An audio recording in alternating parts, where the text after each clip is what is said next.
यानंतरची बातमी धाराशिव मधली आहे। धाराशिवमध्ये भाजप आणि शिवसेनेमध्ये पुन्हा दिलजमाई झाल्याचं दिसतंय। पालकमंत्री प्रताप सरनाईक यांनी काल उमरग्यात भाजपचे आमदार राणा जगजितसिंग पाटील यांच्यावर जोरदार टीका केलेली होती। मात्र आज हे दोन्ही नेते एकाच व्यासपीठावर देखील दिसले।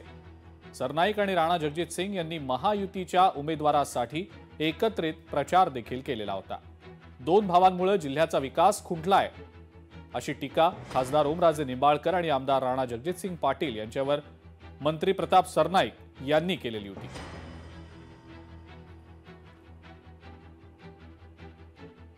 या जिल्ह्याचा विकास का खुंटला त्याचं एकच कारण आहे, दोन भावांमधले असलेले भांडण आणि दोन भावांच्या भांडणामुळे जिल्हा मागासलेला।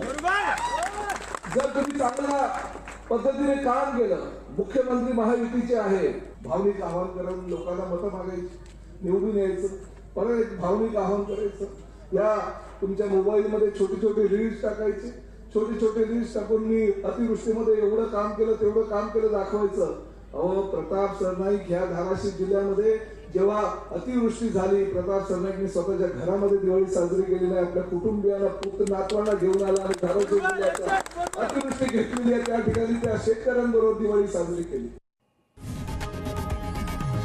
लोकशाही मराठी ऐका, पहा, जागरूक रहा।